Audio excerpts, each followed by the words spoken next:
Hello, I'm Gareth. And I'm Shane, and welcome to Building Business Resilience.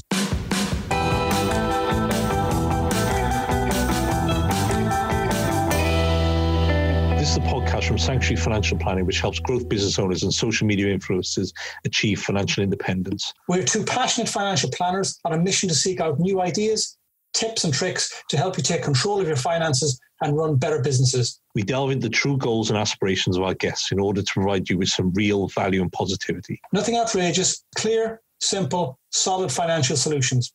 We also have a YouTube series to accompany this, and details will be at the end of the show. So let's move on to our guest.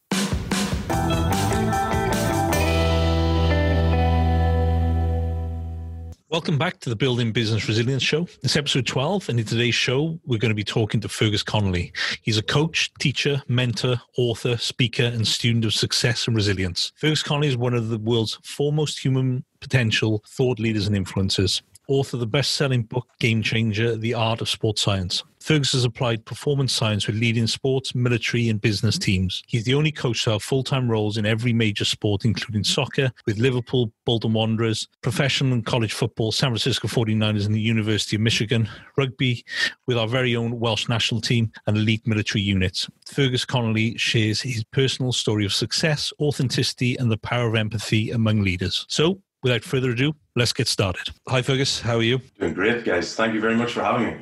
Yeah, good morning, good afternoon, good evening, whatever it is. Yeah, well, afternoon. Wow. Just afternoon. 20, it's just 20 past 1? 20 past 1, yeah.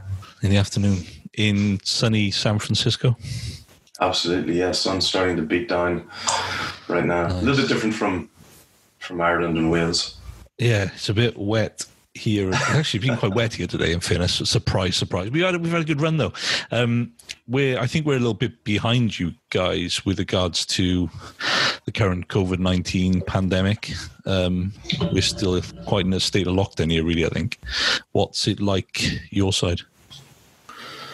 Yeah, things are starting to open up a little bit now. So stores can open up if they've got outdoor seating. And okay. I think that's only in the last week or so. But it's really interesting, actually, at the beginning. So the lockdown came actually only a few days before St. Patrick's Day here, which, is obviously it's a huge deal in the States across the board. But then since at the beginning, people thought this was going to be a week or two. And then probably about 6 weeks in, people started to get frustrated, started to get annoyed. But now people have adjusted and become quite comfortable. So it's fascinating just watching, just from a behavior perspective, that urge to get out and, get to restaurants has actually changed quite a bit. People have figured ways around figured how to work around it and spending a lot more time at home. So, now, mind you, you've had a lot of protests and stuff. So people have been out and around. So I think a lot of people are waiting to see and watch if there are outbreaks, more and more cases, in about 2 weeks' time. Yeah, that seems to be the common theme here, really. That seems to be the common theme here that I think everyone's kind of thinking, is that going to have kind of affected, and we are going to have a spike or not? Because they do say with all these pandemics, there usually is a spike again, isn't there, anyway, I think? There's going to have to be. I think I think there are two things. One is when it happened initially, how quickly did you stay in place to try and limit it and isolate it? Yeah. For example, New Zealand, and then there's the treatment of it. And health services in Europe, New Zealand, Australia are generally, pretty good and resourceful, so they can manage it. Here it's going to be a little bit different. So, and the other thing is we've learned an awful lot more about, the virus itself, who it affects, who's at risk, what the complicating factors are. So I think, that's allowed the medical community get a little bit ahead and be better prepared if there is a second outbreak, which most likely there will be. And then, of course, by the time the winter comes around and you have general flu outbreaks, which is going to confuse things. So it's going to be interesting. But just talking to some business people, some CEOs this morning, and many of them in the tech space are not expecting to come back to in-person work until maybe January, February of next year. That's in Silicon Valley. So That's the expectation. Yeah, we've kind of said that actually to some people's surprise when we've said it. Yeah. That we don't anticipate face-to-face until 2021. Yeah. A long time away, but it's the way the world has gone, I think, unfortunately. But it's take each day as it comes, really, and that's kind of the way I've generally worked anyway. But get comfortable being uncomfortable. That's things are always going to change. Yeah, that saying you just said, I've always kind of said, I've always lived by that one. Actually, you got to get comfortable again, uncomfortable. It's it's true in everything, really. It's interesting to say about. Go on. Go on. No, I was just going to say, there's a brilliant book. I recommend it to almost everyone. Who Moved My Cheese, and that's the basic principle behind it. You get comfortable, relying on things that are not certain, and then when they change, you get thrown off and you get discombobulated and confused, and you need to just remember these things are not fixed in stone. Yeah, that's it. Like I did when we were on about doing this podcast and everything, we were kind of like, this is a little bit out of our comfort zone and things like that. But I said to Shane, we got to start getting comfortable with getting uncomfortable, because if you want to push forward, that's the type of things you got to do. Absolutely. And the other thing is, you're going to regret things you didn't do more than things you did do. You don't want to be on your deathbed go, man, I wish I'd done this, I wish I'd tried this, give it a go. And you learn so much from trying things like that. So good on you. Yeah, it's almost comfortable being uncomfortable. Being out of the comfort zone is actually quite nice in a way. Yeah, you just get used to it. And the other thing, I tell people all the time, look, you're going to get criticised if you do it, and you're going to only criticise yourself if you don't. So you might as well just get on with it. Yeah, exactly. Who's the worst critic of you? You yourself. So. Yeah, generally, yeah. Fergus, start with your younger years. I was trying to do a bit of digging around you, and I think I read somewhere only. Some notes I found. You came to GAA, or Gaelic football, for people that are probably listening in the UK, late. Was there other sports you played, or did you play that? Or I read something somewhere. Some person kind of introduced you. Where you're from. There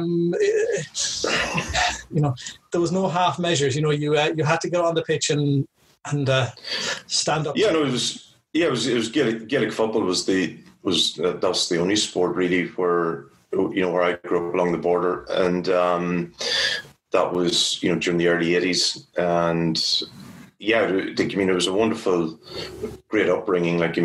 And Gaelic football is it's the lifeblood of the country, really. And I was very fortunate, to get the opportunity to play sport locally. The first rugby game I was at actually was in, I think it was in Lansdowne Road, just before that's where I met Gats, and that before I started to work with Wales. And Rob McBride and Gats were there. And my second game was actually working for the Welsh Rugby Union, playing the All Blacks.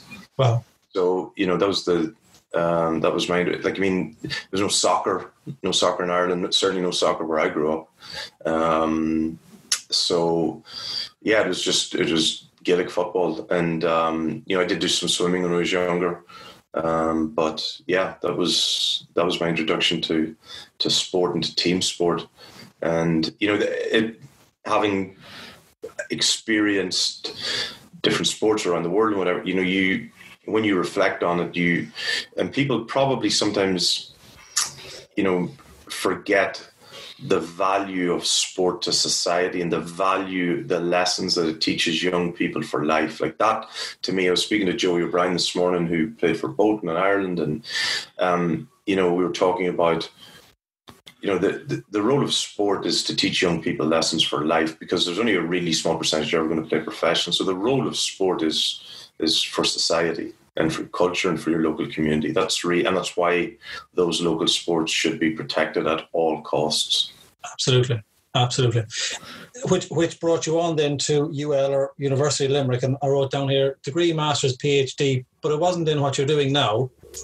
No, I went on to become my father was a woodwork teacher, woodwork and construction studies teacher. That's what I grew up around. That's what I planned on doing. But I figured, in my spirit. Sorry? how did you get this gig then? Well, I would what I would do is I would save whatever money I had, and then when the holidays came up, I would just go and, travel and visit people, coaches around the world to try and learn from them. I remember one year, saving whatever money I had, going down to New Zealand, learn from the All Blacks, go to Canada, learn from sprint coaches, go to the States, learn from strength coaches. And it was just more a real passion and interest that I had. And, yeah, it was just, I took a career break. I was offered a job with Bolton Wanderers, and I took a career break from teaching. And I thought, I'll have this opportunity to work Premier League. Probably never happen again. I'll do it for a year or two and then go back teaching. And I think I'm still in that career break almost 20 years later.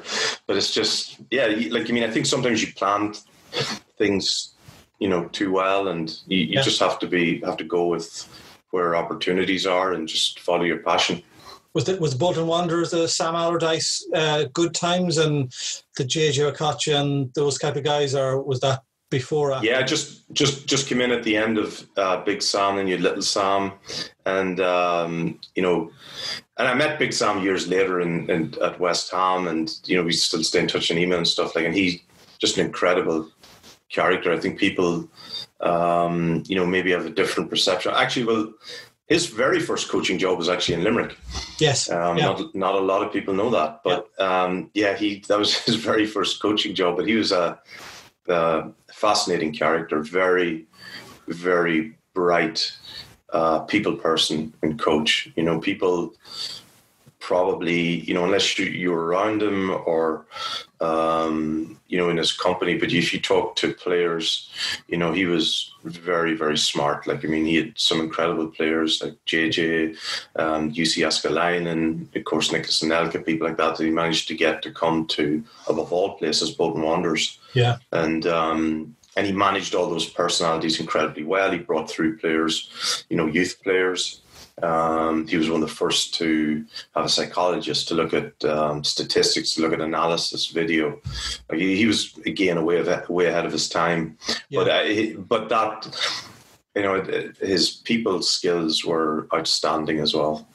I think that's one of the things that I listen a lot to TalkSport over here, and he's on it quite a lot. And it's been brought up many times that he not dour, but he's almost brought in the football that he plays to a degree is boring because he was predominantly bottom of the league, but he'd be drafted in December, January to save somebody from relegation because he's able to change the mindset of very, very high earners immediately, which is what he's tasked with doing. But people forget or don't realise that he was one of the first to bring all of this stuff that's now in most of the teams in well before his time, as you said earlier.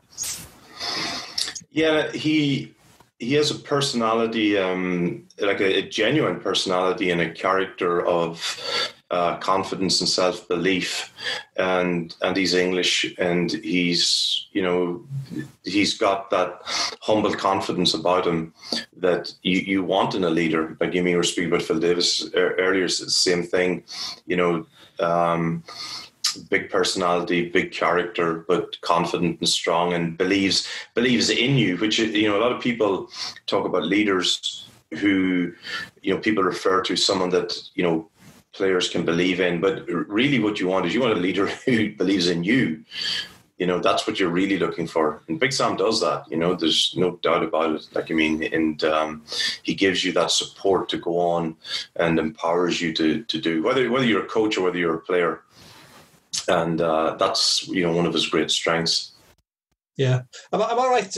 Your role in a lot of the things will be to get the best out of people or to motivate them in different teams. So basically, what motivates you, or how do you get motivated then? Because me, I will, for me, it was when I started playing football, I started a little bit later, so I just wanted to keep getting better and to learn and to improve. And I just have a fascination for helping others then just get the most out of themselves. So for me, it's it's always been about understanding how you can help people be the best that they can be, or teams and groups of people, whether it's sport, military, business. It's understanding people, understanding what their values are and what's important to them, and then helping them continue to be successful. And, everybody has, the ingredients to do incredible things. And it's just trying to understand that and understand them and helping them find their way, because,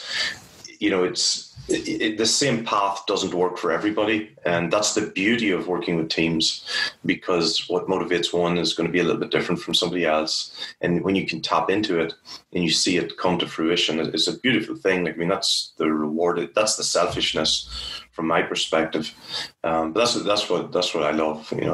And for me, it's there's so much to learn about human beings. You're just basically understanding and learning more about what makes people tick and what it takes to help them. Yeah. There's one of your books, I don't know, the 59 lessons working with the world's elite coaches, athletes and special forces. I wrote down here, there's a very well-known person in the world of finance, an American, Nick Murray, and he's got a book called Scripts, and he's broken down in the book bite-sized chunks, a bit like you. And it almost feels that this book itself, and I've loads of bits in it where I can reference on it.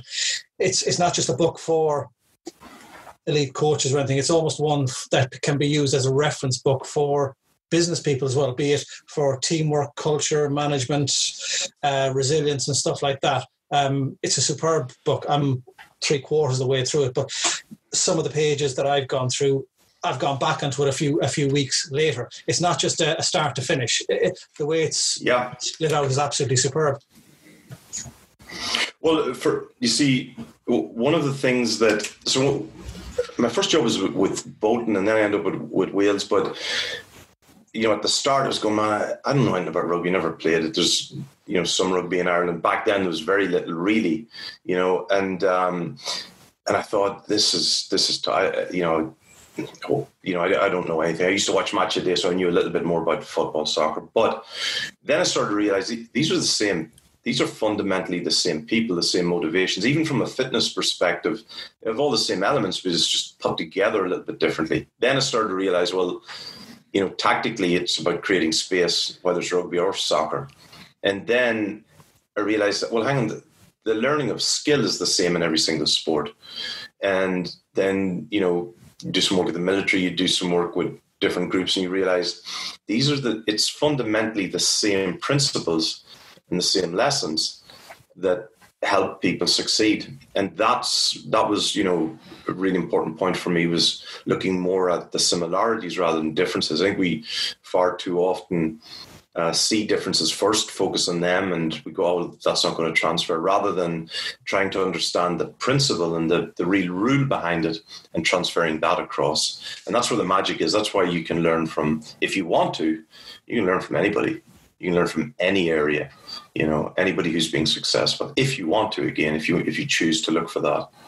Yeah, I think when we set the podcast up, there were almost like a coronavirus help at the start when speaking to certain people, and it's the business owners or people that are listening to it probably need to grab hold of the book, because it is a superb reference thing to be able to deal with circumstances that arise in a quick reference of 3-4 pages, and then a little summary at the end and a nice little statement. So it's superbly worded. I've done here Gareth will laugh because we come across it a lot. There's one of the sections in there, the 9 most used words, because that's the way it's always been, or that's the way we've always done it, and it's unacceptable. And I said that's what the world of finance is like in the UK, and that's used daily with us. Those are the words. That's the way we've always done it. And that's never more relevant than today, because everything's changed. If you're going to do things the same way, well, it's not going to work today. And there's a careful balance. That's why I wrote it at the end of each lesson. There's a corollary, because these are lessons of principles, but there's always just a consideration. You have to consider also. You don't want to change things just for the sake of it, but you do want to keep challenging. Can we get better? Can we improve? And when I was doing my master's, actually, was in manufacturing, and at that time, total quality management and just in time was all coming from the Toyota school, and this is where this word Kaizen came up, and everybody was constant improvement. And there is a balance. You can't be like was it Claudio Ranieri used to be called the Tinker Man? You're constantly changing things maybe for the sake of it. No, it's about constantly refining it, getting better. And just not doing things for just the sake of it. And I think it might even be in that section I talk about, something that, the All Blacks have talked about, well, their rituals, but then their shituals or things that you just do for the sake of it and you don't know why. That was my next question. You've ruined it. Sorry. What's the habitat detriment to performance? I'd never heard the word before, shituals. Absolutely superb. Yeah, but there are things like, and it's really important as well, with particularly with groups that you want to create, around culture, you have to have, commitment and vision and ceremony, but, you have to know why you're doing it. And there are things, sometimes you look at something, you go, we're going to get rid of that because it doesn't serve a purpose, but it may serve, a deeper philosophical purpose or a spiritual purpose for the team. So it's just being aware of those things and knowing why you do things and why you want to change things up. And like one of the things, for example, with Wales, I remember was Craig White, who was the head of fitness at the time, was talking, our warm-up's way too long. Why is it this long? It doesn't need to be this long. Well, let's try and reduce it. Let's cut it down. And if you've got a valid reason, and so long as you weigh up what are the downsides to it, if it makes sense, let's change it. Let's do it. I did read that in the book there. Was it 17 minutes or something? It was down to the warm up from start to finish or something like that at the end. It was about that, yeah. And it made a lot of sense because most games, tight games anyway, are always won towards the end. So why would you do an extra 30 minutes before? And a lot of it actually is burning up energy that you're going to need later on in the game. Yeah, I think there's that balance in there because, in certain sports, some people like to get their warm-up to a point where they're virtually redlining because they feel that's the easiest way to get into what they do. But for some people, that doesn't always work. It doesn't always work in every sport. Yeah, and so I remember we were in the States. Where was it? It was in Canada, and we were preseason tour. And I remember watching Mark Jones, who was speaking about it. One of the funniest guys I've ever been around. But he would go out and do his warm up much earlier than anybody else. And then there were other players who would come out and didn't need as much of a warm up. And again, I was watching him and I was wondering, and my first instinct was, Mark, you don't need to be out here that early. But I remember him saying to me, I didn't say anything to him at the time, but he used to joke about his old knees because he had a few cruciate surgeries, but also that worked for him. But then there were other guys who just didn't need that and actually would have gotten nervous if they did too much. So that was these were these little moments that made me realize, hang on, we need to facilitate some guys doing a lot more, doing less. But as a group then it doesn't need to be. But that individual, managing the individual within any group is so important to your point. Where do you need to get people or help them get to so then they can go forward and do things in a zone that's comfortable for them? Was that like an example of the Neil Jenkins thing that I read, where you basically give him a book of something of? Oh yeah, Jenks. You mean? Who's it?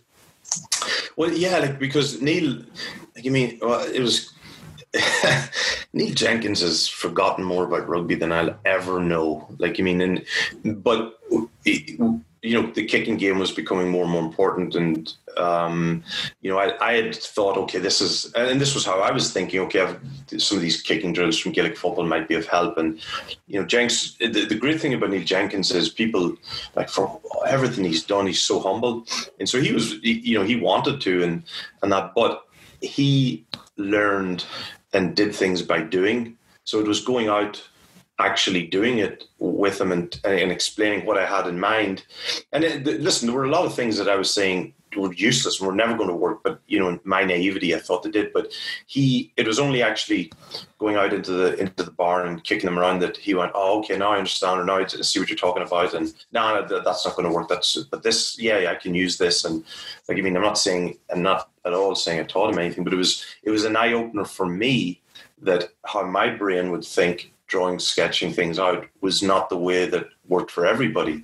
Yeah. And then there are other people that you have to describe it to. There are other people who need to do it. And, those were just so many lessons that I was just fortunate to learn from being around, different people. And, Neil Jenkins is an absolute legend, wonderful guy.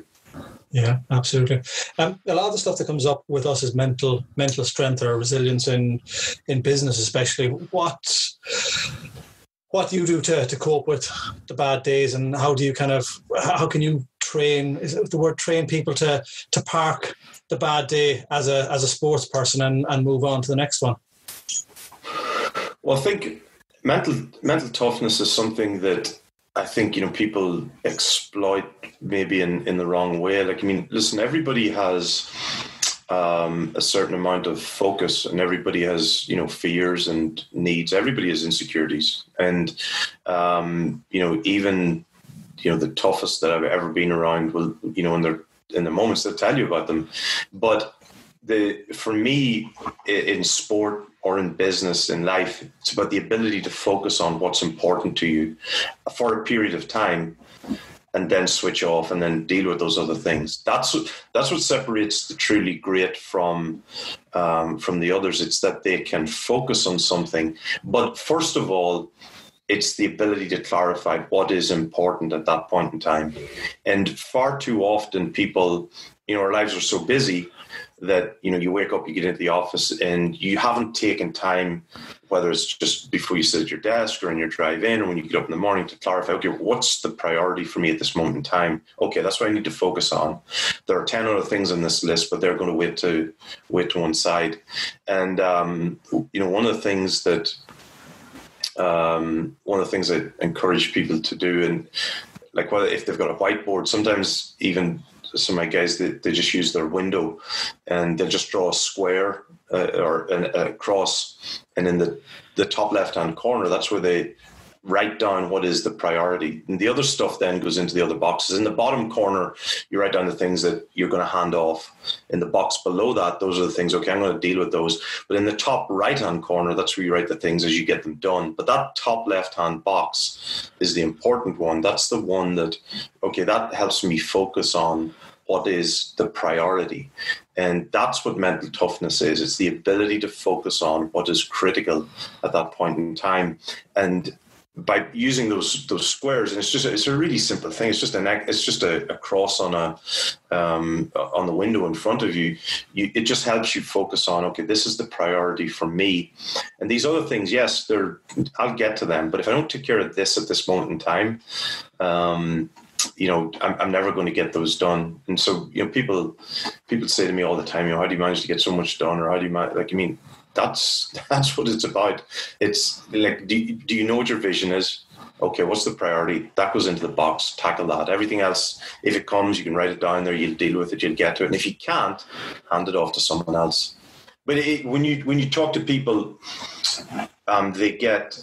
it's not that they're not mentally tough, it's that they're not focused. They're getting distracted by other things. And it's just about clarity, really. Oh, yeah, that's something that, I started to try and do a bit of journaling to try and get on top of that, because I sometimes have that problem where I can be a little bit all over the place when I need to kind of, and I read that book, is it Eat That Frog, is it? Yes. Whereby, that nagging task which you keep putting off, if you get that done at the very start of the day, it should set you up for the rest of the day. And I guess that kind of falls into the same sort of thing like you're saying there.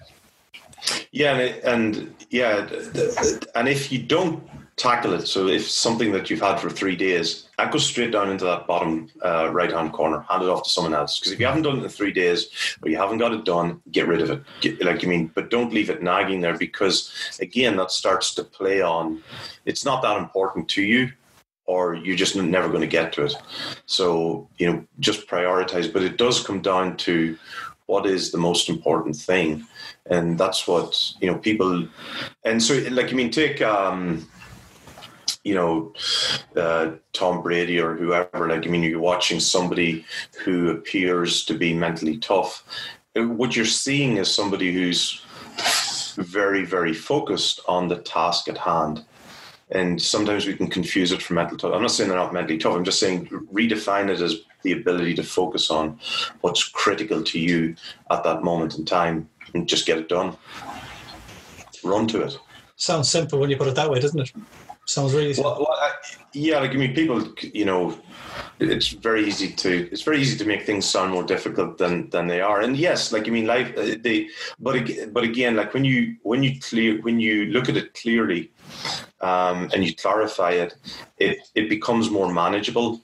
And there are lots of things that are confusing, and life is tough, and there are tough decisions you have to make. But when you take a step back and go, okay, these are the things there are two things in your life: the things you can't control, which are a whole myriad of things, and then there are things that you can control. And really the only thing you can control is how you respond and what you can actually do. You can influence things, but really there's a very small part. Well, that goes into that box. I can control this. I can get this done. Do it. If you can't control it, it doesn't even go on the board. Yeah. It's not. Yeah. You're never going to affect it. If I'm trying to get selected for a group or I'm trying to get a job, I can't control that. But what I can control is, how well I do my work, or but worrying about things that you don't have control over, it's a waste of time. Absolutely. There's a book I read by Ben Bergeron, who's a CrossFit coach. I don't know if you've come across him, called Chasing Excellence. And in that, he says at the very outset, you control the controllables. Yes. Everything else is just noise, effectively. And yeah, and absolutely. He's very much about mindset and that sort of way. But some of the things he says in there is that, some people walk outside, they'll go, oh, it's raining, it's really kind of cold and wet. Straight away, you've got a negative thought in your mind, when actually you should probably either not say it or walk outside and kind of say, yeah, it's a nice fresh day. Yeah. So one of the, I do a lot of work with people on communication, and the two most important things about communication. The first one is listening, which is tied into awareness. Listen to not just to yourself, but listen to other people. That's the first thing in communication, because it doesn't matter what you say if you haven't understood where that message is going to reach. But the second one is self-talk. It's how you talk to yourself. And to that point, how you phrase things, and even and this might sound odd to some people, even just your facial expression. If you're doing, hard. It was, again, this is anything that I've learned from other people. I remember Amir Khan when he was training at Bolton. There was a guy, Phil Richards, who was training him, and I was there. And there was another Bernard Dunn, another guy. But with those guys, even when they were absolutely at their last cell of energy, sometimes it was incredibly hard to tell how much pain they were in, because they just wouldn't show it on their face. And years later, doing cold water training and things like that, how you smiling, laughing, just that sends, you hear those words yourself. So how you talk to yourself is incredibly important. Yeah, there is a guy. He's living in the UK now, Carl Richards. He still does do doodles, I think, for the New York Times, and he's involved in finance now. And I think, go back to what you said. Is it a Venn diagram where you have the two circles together, and that little bit in the middle? It's what you control, and does it matter? And it's only that little bit. Once they interlink, everything else is news or negative events, world service. It's just all noise. Get rid of it. Yeah, so I finished my third book, The Happiness Handbook for High Achievers. And, I talk about that at the beginning, because it's incredibly important. People get so annoyed and so upset with things that they have no control over. They're never going to have control over, and that, chews up so much of their time. There are things that you control. Really, the only thing you control is how you respond to things. That's the only thing. There are some things that you can influence. Like you can influence your health. You can influence your mood by how you sleep, how you eat. But you don't necessarily control them purely, but you control how you respond to things. Even in relationships, and it's a false model. People think, you can control other people. You don't. You can influence, but you don't control them. You can only control how you respond to other people. And once you realize that and accept that, life becomes a lot simpler, and you save so much energy just really concentrating on, what you're capable of affecting, Yeah. You probably answered a lot of this question then in the last few minutes then, because you've done different team sports and then in different countries. So have you had to be able to adapt, or is it just, I think you mentioned earlier, everyone looks in the same sport for a piece of open ground or something. Is there that much adaptation from sport to sport and country to country, or is it kind of all the same? People are fundamentally the same. In terms of, I always, and this is a really simple way of looking at it, but the simplest way to when you're managing, leading, or working with people, are people have fears and desires. And it doesn't matter where you end up or who you're dealing with. When you can understand those and you can help them, then it's a case of understanding the culture and the environment and just being aware of it. So, whether it's Wales, whether it's San Francisco, whether it's Michigan or Australia or Melbourne, it doesn't, as long as you're aware of the culture and you respect it and you respect other people, then it's a case of relationships. And when you're working with people and leading people, so long as when they know that you genuinely care about them, then they will listen to you, and then you can help them when they know that you do want to help them and help them get better. People understand that, and that's how you build lasting relationships. Will the majority of the groups or teams that you've played with, worked with, be professional, with the exception of Dublin then in the GAA? And will they have been different working with an amateur setup to a professional setup? Well, first of all, I'm surprised the Mayo man didn't accuse Dublin of being professional, like most others. But whether fortunate or I've really only worked with. I do get a lot of people ask me for help and guidance on youth development and things like that. It's not really my area of expertise because I've never really worked, with youth or with development or with amateur settings. But it does change things. There's no doubt. But at the end of the day, you're still dealing with people, and winning's a people business. And money can change things.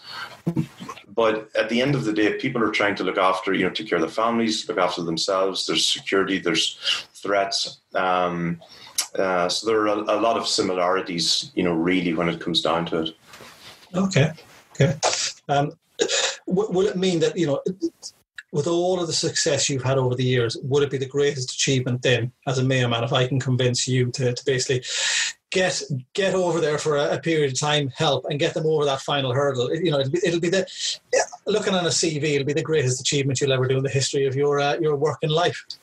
I would be honoured. I will get my resume ready. No, I think I remember a few years ago, I've told this before, but I gave a talk in Melbourne to the AFL Coaches Association, and I told them that Australian rules football for a nation, it's incredibly important. Just like rugby in Wales or these grassroots sports, and Australian football is the second greatest field sport in the world after Gaelic football. Regardless, I think the value of it to Irish people, and that it's, I think at times we take it for granted. But I'd be delighted to coach Mayo, to manage Mayo at some stage. Wow. Well, as it's recording, you heard it here first. I'm going to send that to Mike Finnerty on Sky, and that can be it. I think there's going to be a few backers needed now for. Now that Jim is retired from Dublin, I'm free to do it. That book you mentioned, that Happiness Book for High Achievers, is it out yet? I didn't find it, or no, it'll be out next month. Next month, just finished it. So, the web, which leads on to the website, is superb. There is a mountain load of learning available on the website. The vast majority of it is free, and I wasn't even aware of it. And I started a week or two listening to some bits of it, and it is absolutely superb, sir. So there is just shed loads of stuff for people to digest in there. Yeah, there's so many things that over the years, like I said, so many lessons I've just been fortunate to learn from other people, and actually at the start of 59 lessons, I say, you just stand on the shoulders of giants, learning from people like Nate Jenkins or Gary Speed, Nicholas Anelka, Colin Kaepernick. You just learn from these people. I'm being fortunate, to be around some incredible people, and you're just always trying to get better and then to pass it on as well, because, so many people that I've reached out to and just asked for advice or to get some insight, so generous in their time. I wouldn't have done anything but for people helping me along the way. And you want to be able to help other people, because that they'll pass it on, and that's I think that comes from way back. But for me, that's what I truly enjoy. Did you find by reaching out to people that most people were quite receptive to that?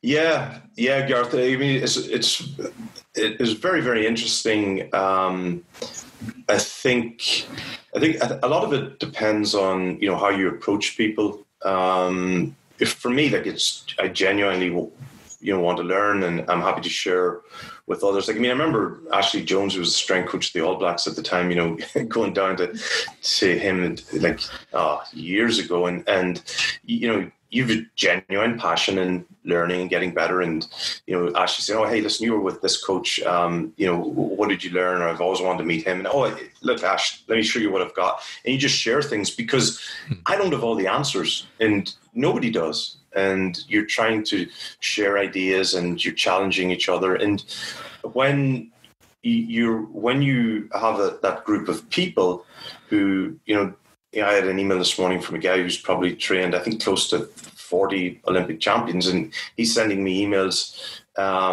with information, knowledge, and just sharing thoughts back and forward. That's how you get better. And when I joke that, when I was, 17, I had all the answers, and the older I get, the more I realize, I don't, and how little I know. That's exciting, because you get other people's perspectives, and you also, there's little bits of research come out, and they seem to point to this, and you can get on the phone with someone and you can go, "Look, I think this is why it's happening," and somebody else goes, "No, well, hang on, that and this are also contributing factors." And I describe it like painting, because you keep adding layers and layers to an understanding of something. Nothing's a formula, it's an understanding and insight, and that's the art of science. That's where, again, going back to like a Big Sam, Gatlin, whoever, that's what great coaches do. They have a foundational understanding, but then they add that insight that takes time and years. That's the craft. And what's interesting, actually, going slightly off topic, I think that's one of the things that we've lost with the education system when it's become very, very structured. The apprenticeship model added incredible value in terms of learning from people. In academia, where it's very structured and it's rote learning, there's a balance. I think there's a lot of value in the old apprenticeship model that maybe we miss. Yeah, I'm a big believer in that, because I think some people are not suited to education and probably sometimes forced down the university route, where actually maybe they would have been better doing an apprentice. Because, I'd see my brother's probably a good example of that. He went down the university line. He's done him well, but he's a very hands-on, like my dad. My dad was a carpenter by trade, and my brother's very much like that. I'm not really a massive academic. I learn by doing more than anything, so yes. But I do think the apprenticeship route, and I think it's virtually disappeared in this country, Yeah, I've thought there's a brilliant book written, I think it's by a guy called Brian Kaplan, and it's called The Case Against Education. And what has started to happen is that education is seen itself as becoming an industry in and of itself, where, you go to a degree, then you stay on, you do a master's, you do a PhD, and I've done that, but it's becoming more of an industry in itself, whereas I think a combination between that and apprenticeship, because the value of learning soft skills or development skills, I call them amplifiers. You can be, I've worked with some really, really specialized people who will tell you, or some very successful people, they'll tell you that there are people better at them, technically, but what makes them great is these other amplifier skills: communication, empathy, problem solving, critical thinking. All of those are what actually make you great, not just your technical skill. And they're the things that can't be learned, are they? That has to be like, as you said, an on-the-job apprenticeship, because you can't learn that from a book. You can't learn how to speak to somebody or empathize with somebody or understand them or, keep a straight face and things like that. Yeah, you can't learn them solely in theory. They have to be practiced and tweaked. And I worked for a communications company where we would teach people, actual communication skills. But, the real value was in actually them presenting and correcting them and improving them as they worked. And that's when you see it as the same in sport. It's that balance between, understanding what you got to do on paper and script and play, but then how does that actually look? And we learn through experience. I don't mean historical experience. I mean, being in the environment is where we learn. And we pick up so many things from different role models, leaders who we are around. So, whether it's carpentry, that you see small things that if I'm teaching you something, I might have a list of 20 things, but if you're watching me doing it as well, you'd probably pick up 2 or 3 things that I either forgot to write, didn't think were important. If it's just the order, it's how you carry yourself. It's, those skills are very, very difficult to document everything, but you do pick them up in that environment where you're, serving your time, if you will. And apprenticeship, has a different connotation, I think, but it's particularly important in industries or in environments where you're dealing with people, nursing, policing, dealing with people. The apprenticeship model, in my opinion, is undervalued. But, I'm not going to run for Prime Minister as well. But I think those things are things that, young people growing up now, should consider, rather than just a purely theoretical route, Yeah, that's interesting, actually, because you mentioned about the police. I'm ex-police, and when I did my apprenticeship, you did a training section which involved role play and kind of actual scenario-based stuff, and then you actually went out for a period of 2 years, effectively being tutored in a way as a probationer. But they've adapted that model now, where you can actually enter at an inspector and above level without any experience. And they're coming in book smart. God, I'm far from for me to be someone to criticize, a police force, but you would think that the people skills and experience would be incredibly important. Hugely. And more so, even simply to be able to understand. With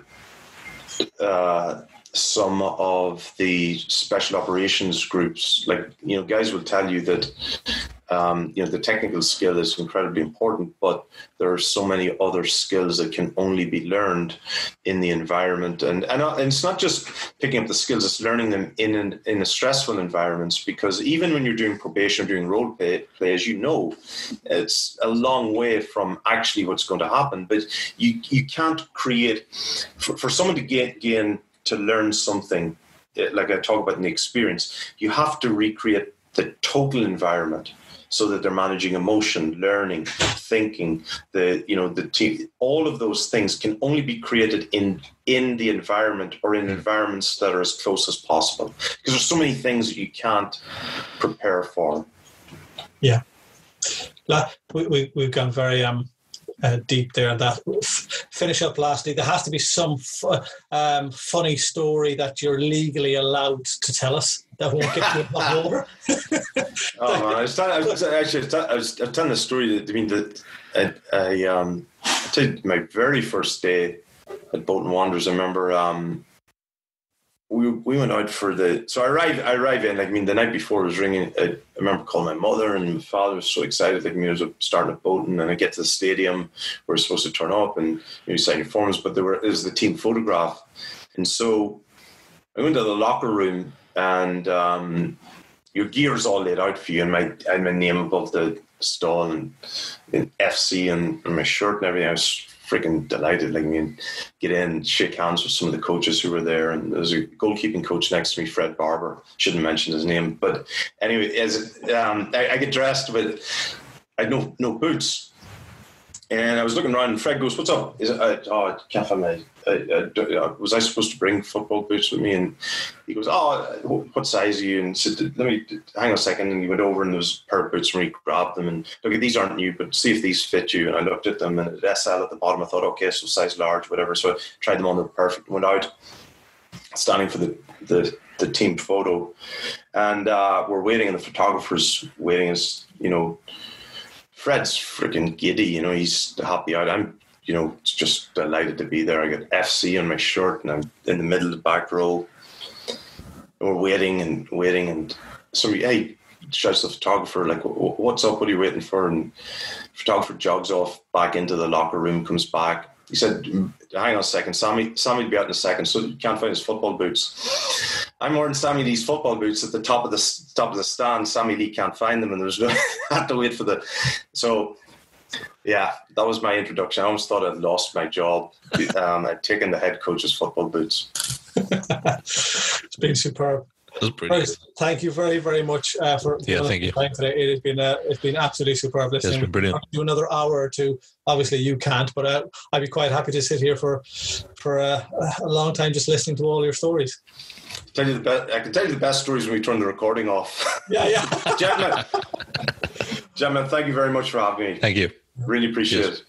Thanks, Fergus. That was a great chat with you, and a lot to take away from that episode. Head over to our website, www.sanfp.co.uk, to learn more about us and our journey. That's it for this episode. Next, we're talking all things cycling, Paralympics and overcoming adversity with Neil Faki, MBE. You can hear that wherever you get your podcasts. Plus, don't forget to click subscribe to get all the latest episodes as soon as they arrive. Also, if you do enjoy listening to the series, please do leave us feedback with a quick review, as that helps us grow and ensure we're giving our audience the best experience. Until next time, thanks for listening.